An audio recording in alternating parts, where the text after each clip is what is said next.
से अनुरोध है कि आप सभी लोग जो मोर्चा करते रहे, व्यापार मंडल और हमारे गांव के सभी लोग जो पहुंच जाए, जो हमारे जीत के वो यहाँ पे पहुंच चुके हैं, और व्यापार मंडल के सभी लोगों से अनुरोध है कि आप लोग सब लोग जो पहुंच जाए।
हाँ दीपू, अरे वो नंबर दे उनको, बोलो उस नंबर पे बात करो, तुरंत बात करो, तभी वो आगे लाएगा गाड़ी। तुम भी बात करो, उनको बता दो उस नंबर पे फोन करके तुरंत बताना ये बोलो कि स्टेशन में आओ। उस नंबर पे बात करें, इनका नंबर उनको दे दें।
अच्छा ठीक है नमस्कार, मैं वीरेंद्र बिष्ट और हम इस समय है लाखा मंडल के शिव मंदिर पे।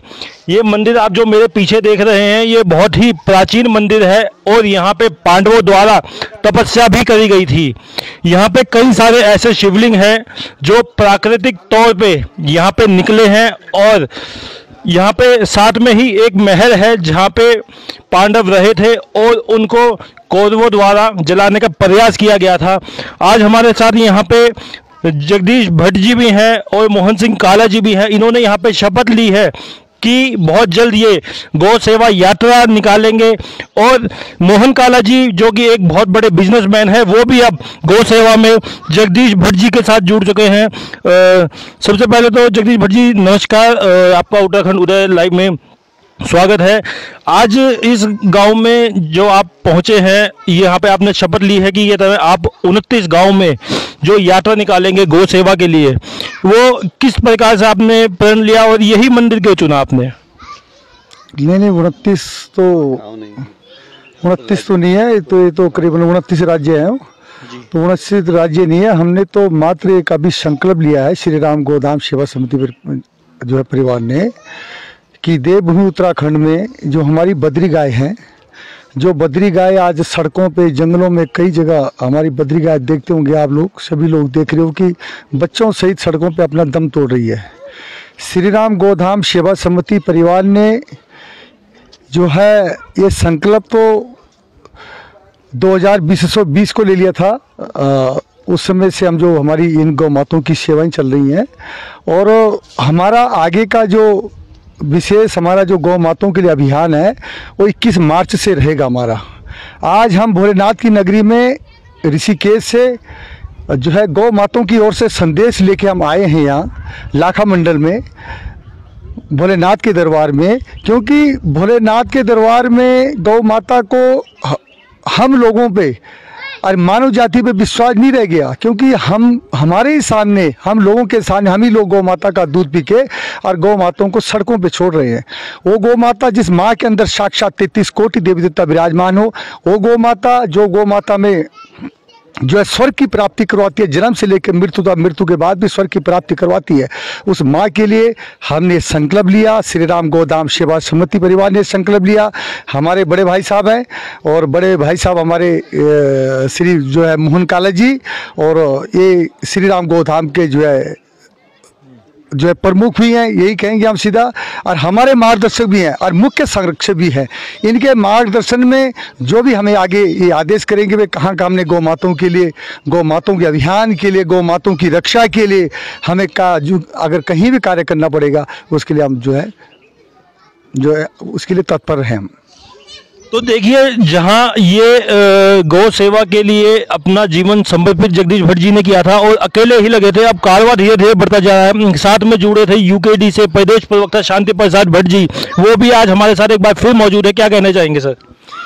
देखिए, बड़े सुखद बात यह है कि पर्वतीय क्षेत्र के अंदर गौ संरक्षण के लिए श्री राम गौ सेवा समिति के अध्यक्ष श्री जगदीश भट्ट जी, संरक्षक मोहन काला जी आज यहाँ लाखा मंडल में आए हैं और इन्होंने संकल्प लिया है कि उत्तराखंड की जो बद्री गाय की दुर्गति गांव के लोग कर रहे हैं, इनको संरक्षित किया जाए ताकि एक संदेश जाए कि सनातन धर्म की रक्षा के लिए जिस गौ माता से हम जीवन का तर्पण तक कराते हैं, उस गौ माता की जिस तरीके से उपेक्षा हो रही है ये बर्दाश्त के काबिल नहीं है। तो आज लाखा मंडल में आकर इन्होंने जनता के बीच में एक अवेयरनेस कैंप चलाया और एक संकल्प लिया है कि हम पूरे उत्तराखंड के अंदर गौ संरक्षण पर काम करेंगे।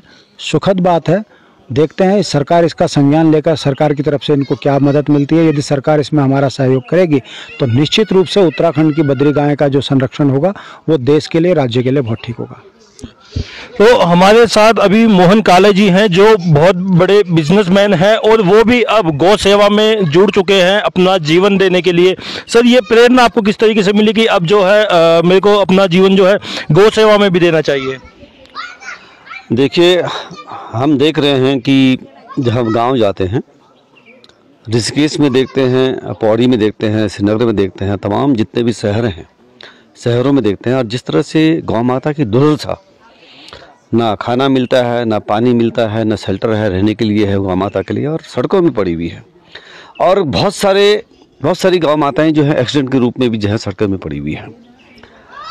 प्रेरणा के रूप में मैं कहूँगा जगदीश भट्ट जी, जो लगातार कई वर्षों से गौ सेवा में लगे हुए हैं, जब मैंने उन्हें देखा कि किस तरह से रात दिन होकर के वो बिना स्वार्थ के, अब बिना किसी की मदद लिए लगातार गौ सेवा में लगे हैं, तो मैंने भी सोचा क्यों ना जो आज दुर्दशा हो रही है गौ माता की, इनका साथ दूं। और ये दुर्दशा मैं बताऊंगा उत्तराखंड में ही है। मैं देख रहा हूँ, गुजरात में देख रहा हूँ, राजस्थान में देख रहा हूँ, वहाँ गौशालाएँ हैं और बहुत अच्छी तरह से सरकार वहाँ पे अच्छी व्यवस्था बनाई हुई है। लेकिन यहाँ पर कोई व्यवस्था नहीं है, न सरकार की तरफ से, न धार्मिक संस्थाओं की तरफ से, न जो यहाँ पर बड़े बड़े मठाधीश हैं, न उनकी तरफ से किसी का भी कोई सहयोग नहीं है। तो मैंने सोचा कि क्यों ना जो गौ माता जो हमें वैतरणी पार कराती है, क्यों ना उसकी सेवा की जाए। और उसके लिए मैंने जो है श्री गौधाम समिति को चुना है और उनके साथ मैं आज हूँ। मैं बहुत बहुत धन्यवाद आप सभी का। और मैं बताऊं कि गौ सेवा जो है लगातार जेपी भट्ट जी के साथ टीम बढ़ती जा रही है और उत्तराखंड उदय लाइव की टीम भी हमेशा जगदीश भट्ट जी के साथ रहेगी। और किस तरीके से गौ सेवा को लेके काम किए जा रहे हैं वो लगातार कहते हैं हम आपको दिखाते रहेंगे। और बहुत जल्द एक छोटी सी डॉक्यूमेंट्री जगदीश भट्ट जी को हम आपको उत्तराखंड उदय लाइव में बना के दिखाएंगे, जिससे कि अन्य जो गौ सेवक है उनको और ज़्यादा प्रेरणा मिले कि किस तरीके से गौ सेवा करी जाती है। आप बने रहे उत्तराखंड उदय लाइव पर। उनकी धर्म पत्नी जगत माता सीता को दुष्ट रावण ने पंचवटी से हरा के लेगी और श्रीलंका पहुंचाई है अशोक वाटिका में। रामचंद्र जी उनके छोटे भैया लक्ष्मण जी माता जी के खोज में गई। किष्किंधा पर्वत पे उन्होंने चढ़ाई करी है।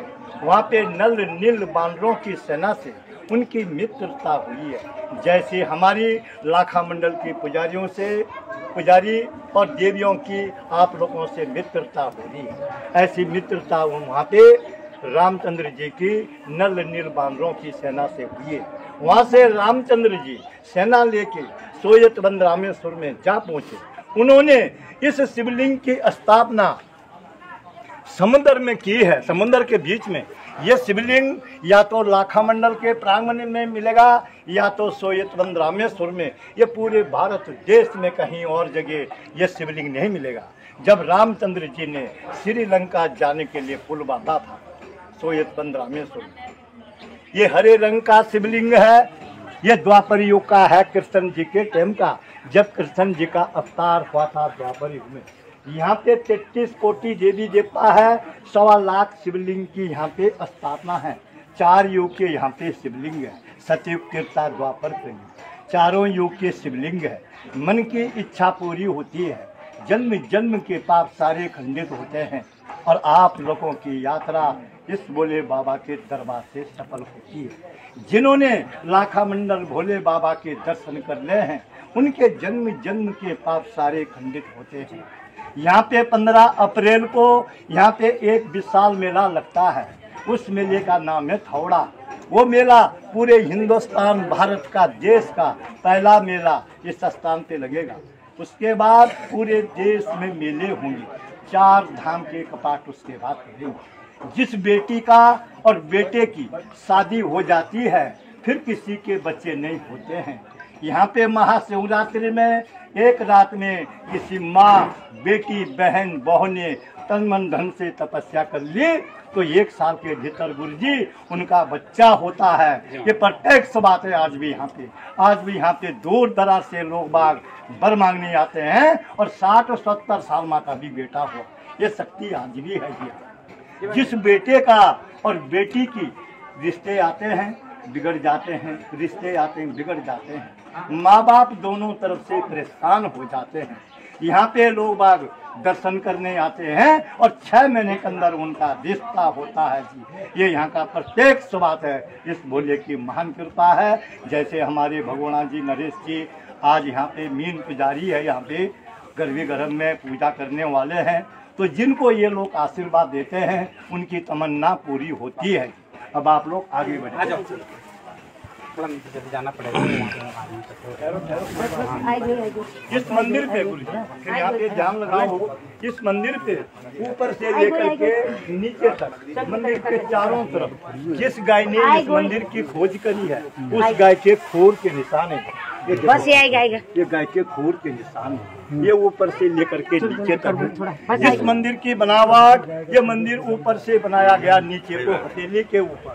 विश्वकर्मा ने इस मंदिर का निर्माण किया, भीमसेन के हथेली से बनाया गया। दुर्योधन ने पांडवों को जलाने के लिए लाख का महल बनाया, लक्ष्य ग्रह वो ये जगह है साहब। यहाँ पे चारों तरफ ये लाल ईंट है, चारों तरफ ये लक्ष्य ग्रह है जी साहब, ये लाल ईंट है। इस ईंट के नीचे आज भी लाख है।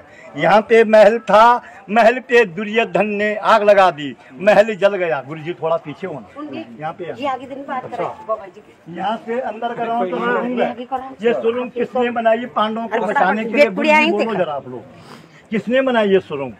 विदुर इंजीनियर था, उनकी लेबर कौन थी? काम करने वाले चूहों ने यहाँ से सुरुंग बनाई, विदुर ने नक्शा बनाया।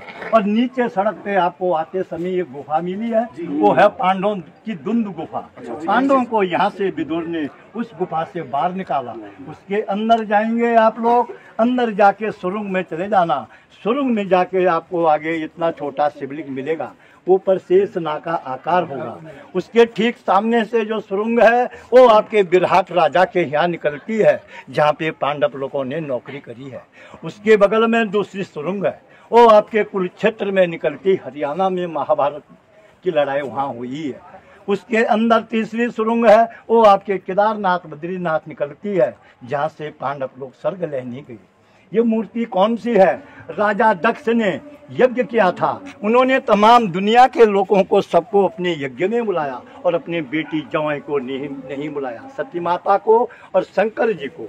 सतयुग में इनका रूप है वीर और भद्र, त्रेता युग में इनका रूप है जय और विजय, द्वापर में इनका रूप है द्वार और पाल। इस कलयुग में ये शंकर जी हैं, भोले बाबा, इनका हीरे मोती का मुकुट है।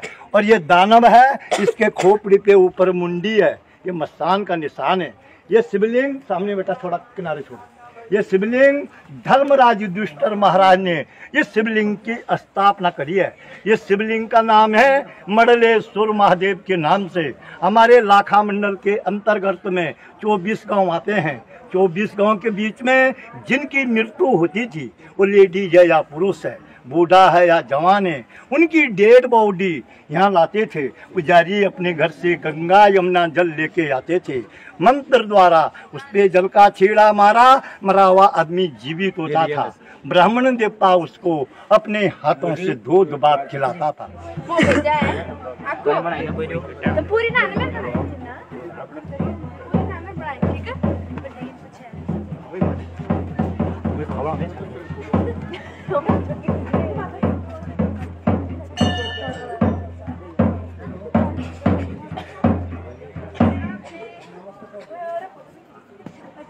मरता था तो उनकी डेड बॉडी यहाँ आती थी, तो यहाँ पे जो है डेड बॉडी जीवित होती थी।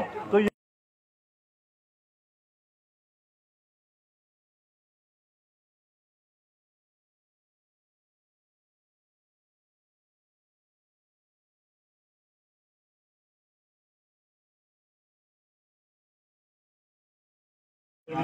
महामृता ओम नमो शिवाय नमो शिवाय नमो शिवाय नमो ओम नमो शिवाय नमो शिवाय नमो।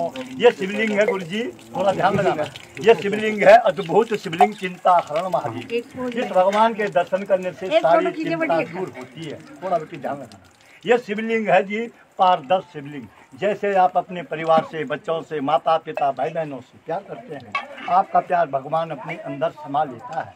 ये शिवलिंग है गुरु जी अष्टदल शिवलिंग। इसके चारों तरफ 8 कोने हैं। ये देखो साहब, चारों तरफ 8 कोने हैं। राजा सगर के 60,000 बेटे थे। कपिल मुनि ने उनको श्राप दिया, सारे भस्म हुए। भागीरथ जी ने उनके कुल में जन्म लिया, शिव की तपस्या करी, गंगा जी को मृत लोक में लाया और अपने पितृ देवताओं का उद्धार किया। इस भगवान के दर्शन करने से आप लोगों के साथ जन्म जन्म के पितृ देवताओं का उद्धार होता है। इस भगवान की इतनी बड़ी महिमा है। बेटा जरा जल देना गुरु जी। ये देखो आप लोग किसके अंदर आपका पर्ची भी मारा है। मोबाइल लगाओ, यहाँ पे फोटो आएगा आपका, खोलो ना गुरु जी आप लोग मोबाइल। हाँ बिल्कुल, मोबाइल खोलो जरा, शीशे की तरह चमक रहा है। हाँ मोबाइल लगाओ जी, आगे देखो, ये देखो गुरु जी, ऐसा शिवलिंग पूरी दुनिया के बीच ऐसा कहीं भी नहीं है वर्ल्ड में, कहीं देखो साहब ये चमक कहीं नहीं है, ऐसा कहीं दिख रहा है रिफ्लेक्शन वो आ रहा है। हाँ जी पूरा अंदर अपना प्रतिबिंब दिख रहा है। ये है जी चमत्कार। और ये शिवलिंग यहीं पे निकला साहब, यहीं पे इसी जगह पे। और ऐसे शिवलिंग का कितने साल पुराना हाजी, कितने साल पुराना है जी? ये जो है क्या उसका नाम 70-72 में निकला साहब, पुराना प्राचीन है जी। कलियुग का शिवलिंग 70 में निकला, ये कलियुग का, कलियुग का है जी। 70 में खुदाई हुई यहाँ पे, रास्ता था इसके ऊपर, सपने में आए किसी के, उसके बाद यहाँ पे खुदाई हुई और उसके बाद जो ये प्रकट। लगी भाई जी फोन करना है। चलो जी, चलो जय भोले।